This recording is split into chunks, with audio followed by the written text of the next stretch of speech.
नमस्कार दोस्तों। स्वागत है आप सभी का आपके अपने यूट्यूब चैनल इंग्लिशानियत पर। और आज हम डिस्कस करने वाले हैं अर्नेस्ट मिलर हेमिंग्वे के द्वारा लिखी गई एक बहुत ही अच्छी नॉवेल जिसका नाम है द सन ऑल्सो राइजेस। ये इनकी फर्स्ट नॉवेल थी, फिक्शनल नॉवेल थी। तो चलिए सबसे पहले जान लेते हैं अर्नेस्ट हेमिंग्वे के बारे में कुछ बातें और फिर शुरू करेंगे इनका आज का ये नॉवेल।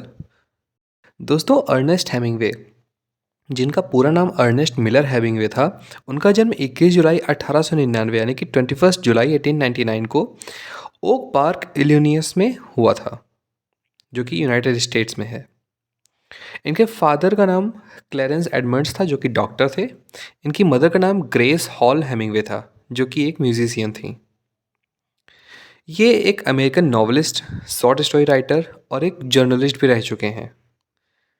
इन्होंने 4 बार शादियाँ की हैं, एक बार 1921 में, 1927 में, 1940 और 1945 में। और ये अपने पेरेंट्स के 6 बच्चों में से दूसरे थे। ये वर्ल्ड वॉर फर्स्ट में एज अ सोल्जर जाना चाहते थे, लेकिन इनकी आई इंजरी की वजह से, आई साइड वीक होने की वजह से इनको नहीं लिया गया था वर्ल्ड वॉर फर्स्ट में एज अ सोल्जर। तो इन्होंने एज एन एम्बुलेंस ड्राइवर वहाँ पे काम किया था वर्ल्ड वॉर फर्स्ट में।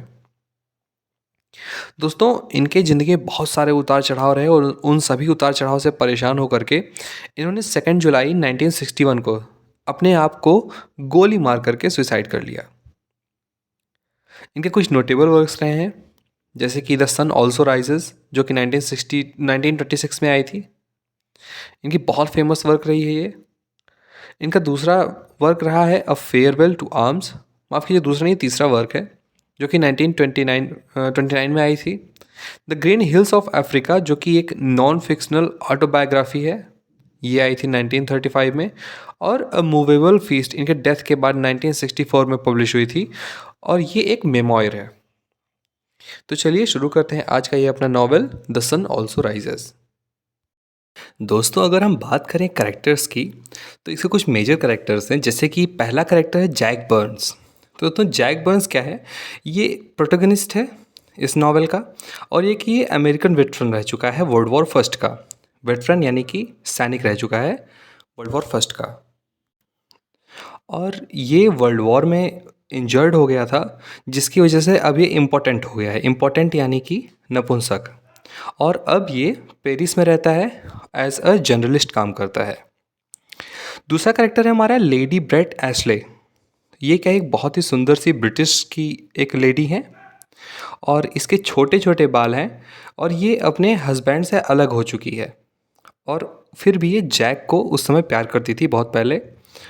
और अभी क्या है, इसका एक फियोंसे है जिसका नाम है माइक कैम्पबेल। और ये बहुत ही आसानी से किसी के भी प्यार में गिर जाती है। ये इस तरह की लेडी है।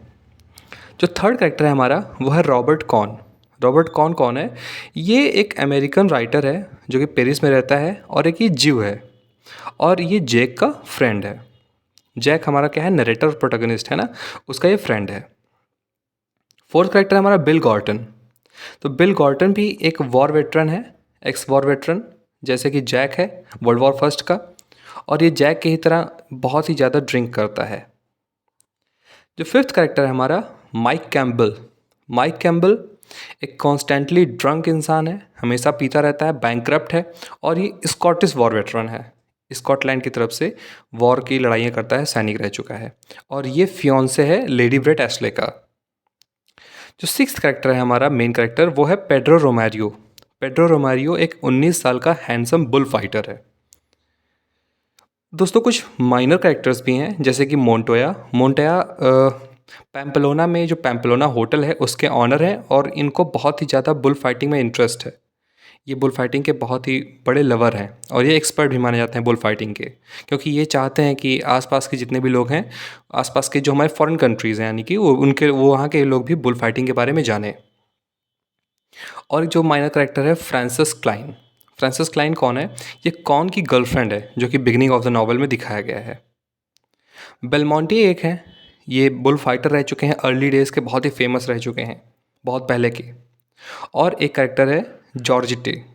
ये क्या है, बहुत ही ब्यूटीफुल है, लेकिन थोड़ी सी मोटी सी है, थोड़ी सी। और ये एक प्रोस्टिट्यूट है जिसको जैक पिक करता है डिनर के लिए। तो दोस्तों ये थे कुछ हमारे कैरेक्टर्स। अब बात करते हैं नॉवेल के समरी की। दोस्तों सन ऑल्सो राइजेज 1925-26 में लिखा गया था और 1926 में पब्लिश हुआ था। जब ये यूके में पब्लिश हुआ था तो इसका टाइटल था फीस्टा। फीस्टा मीन्स एक फेस्टिवल होता है स्पेन में, ये उसका ही नाम था। दोस्तों ये जो कहानी है अर्नेस्ट हेमिंग्वे ने जो लिखी है नॉवेल, ये ब्रिटिश और अमेरिकन यंग पीपल की है, जिसको हेमिंग्वे ने लॉस्ट जनरेशन कहा है। उनका ये मानना था कि जो वर्ल्ड वॉर फर्स्ट था, तो वर्ल्ड वॉर फर्स्ट के बाद जो जनरेशन हमारी आई है वो बहुत ज़्यादा अपने आप में बहुत ही ज़्यादा लस्टी जनरेशन है, बहुत ज़्यादा खोई हुई है, उसको स्पिरिचुअलिटी से कोई मतलब ज़्यादा नहीं है, इसलिए उनको लॉस्ट जनरेशन कहा है। दोस्तों कहानी शुरू होती है, जो कहानी का नैरेटर है, मैंने आपको कैरेक्टर में बताया था, जो कहानी का नैरेटर और प्रोटैगनिस्ट है जैक बर्न्स, वो एक जर्नलिस्ट है और वो पेरिस में रहता है। वो अभी नपुंसक हो गया है क्योंकि उसको वर्ल्ड वॉर फर्स्ट में इंजरी हो गई थी, और फिर उसके बाद वो पेरिस चला जाता है अपने दोस्त के यहाँ, दोस्त के पास में रहने। और उसके दोस्त का नाम है रॉबर्ट कॉन, जो कि उसके घर के ही पास रहता है। वो एक ज्यूइश राइटर है। दोस्तों जैक की पहले से एक प्रेमिका थी जिसका नाम था ब्रेट एस्ले, वो भी अभी पेरिस में रहती है। ब्रेट जैक से वर्ल्ड वॉर फर्स्ट के टाइम मिली थी जब जैक इंजर्ड हुआ था, और ब्रेट उस समय वहाँ पे नर्स की काम कर रही थी। हालांकि अब वे साथ नहीं रहते क्योंकि ब्रेट किसी ऐसे इंसान के साथ नहीं रहना चाहती जहाँ उसको फिजिकली प्लीजर ना मिले, यानी कि सेक्स ना मिले। रॉबर्ट कॉन जो हैं वो भी ब्रेट को लाइक करने लगते हैं और ये बात जा करके अपने दोस्त जैक को बता देते हैं। जैक रॉबर्ट कॉन को यह कह के मना करता है कि उसका ऑलरेडी एक फियोंसे है जिसका नाम है माइक कैंपबेल, जो एक स्कॉटिश वॉर वेटरन है और उसके पहले भी कई अफेयर्स रह चुके हैं, तो तुम्हारा ये सही रहेगा तुम उससे दूर ही रहो, उसके ज़्यादा करीब मत जाओ। तो कुछ दिनों बाद क्या होता है, ये बात उस समय वो मान लेता है जो रॉबर्ट कॉन है, लेकिन फिर कुछ समय बाद रॉबर्ट कॉन कंट्री साइड चला जाता है कहीं पे, और उसी समय जो ब्रेट एशले, वो भी जैक को ये बता के चली जाती है कि वो सेंट सेबेस्टियन जाने वाली है। दोस्तों सेंट सेबेस्टियन एक बीच टाउन है स्पेन में। दोस्तों कहानी आगे बढ़ती है और उन दोनों के जाने के कुछ हफ्ते बाद जैक का एक और वॉर वेटरन दोस्त, मतलब पुराना दोस्त जो कि सैनिक था, जिसका नाम था बिल गॉर्टन, वो आ जाता है। वो दोनों साथ में कुछ दिन रहते हैं और प्लान करते हैं स्पेन जाने का। स्पेन के पैम्पोलोना में एक फेस्टिवल लगा हुआ है जिसका नाम है फेस्टा डी सैन फर्मिन। ठीक है, इसको आप याद रखेंगे, फेस्टा डी सैन फर्मिन। ये एक फेस्ट है जिसमें बुल फाइटिंग, बुल रनिंग, ये सारी चीज़ें दिखाई जाती हैं। तो ये देखने का प्लान वो दोनों करते हैं और अभी वो प्लान कर ही रही होते हैं कि उसी समय जो ब्रेट है और उसका फियांसे माइक, वे दोनों भी साथ में आ जाते हैं और कहते हैं कि वो दोनों भी स्पेन जाना चाहते हैं उन लोगों के साथ। तो अभी ये चारों तैयार हो जाते हैं, यात्रा शुरू करते हैं, और उसी यात्रा में ही सीक्रेट रूप से, चुपके से, जो ब्रेट है वो जैक को ये बताती है कि वो पिछले कुछ हफ्तों से जब वो स्पेन गई थी तो वो रॉबर्ट कॉन के साथ में थी। रॉबर्ट कॉन यानी कि उसका राइटर दोस्त जैक का। तो अब क्या होता है, बिल और जैक जो हैं, बिल यानी कि जैक का दोस्त और जैक, उन दोनों को फ्रांस में कॉन भी मिल जाता है, रॉबर्ट कॉन। और फिर वे पांचों यानी कि बिल, जैक, रॉबर्ट और ब्रेट का फियांसे माइक, ये सभी पैम्पलोना पहुंचते हैं। पैम्पलोना में वो एक होटल में रुकते हैं। उस होटल के ऑनर का नाम था मोन्टोया। ठीक है दोस्तों, मोन्टोया को बुल फाइटिंग का बहुत शौक था, वो बहुत पसंद करता था और फॉरेनर्स को हमेशा अपने इस स्पोर्ट्स से इंट्रोड्यूस कराता रहता था। अब वे सभी बुल फाइटिंग देखने गए तो वहाँ पर एक 19 साल का फाइटर था जिसका नाम था पेड्रो रोमेरो। पेड्रो रोमेरो बहुत ही कुशलता के साथ बुल फाइटिंग कर रहा था और ये देखकर ब्रेट उससे अट्रैक्ट हो जाती है, ब्रेट एशले। तो दोस्तों इसमें देखते हैं ब्रेट का कितना रिलेशन रह चुका है। सबसे पहले माइक के साथ जो उसका फियोंसे है, उससे पहले रॉबर्ट के साथ जो कि जैक का दोस्त है, और उससे भी पहले जैक के साथ ब्रेट का रिलेशन था, और अब उसको रोमेरो पसंद आ जाता है और अब वो रोमेरो के साथ मैड्रिड भाग जाती है।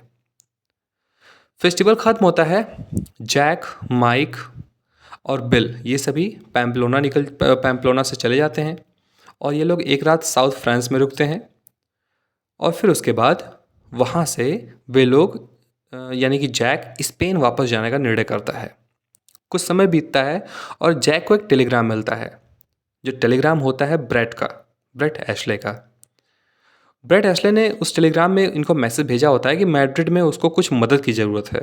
तो जैक उसके लिए तुरंत मैड्रिड चला जाता है और वहाँ पर फिर जाकर के मैड्रिड में जैक को ये पता चलता है कि ब्रेट ने रोमेरो, जो कि वो फाइटर था ना, बुल फाइटर, उसको छोड़ दिया है क्योंकि वो उस 19 साल के लड़के को करप्ट नहीं करना चाहता था।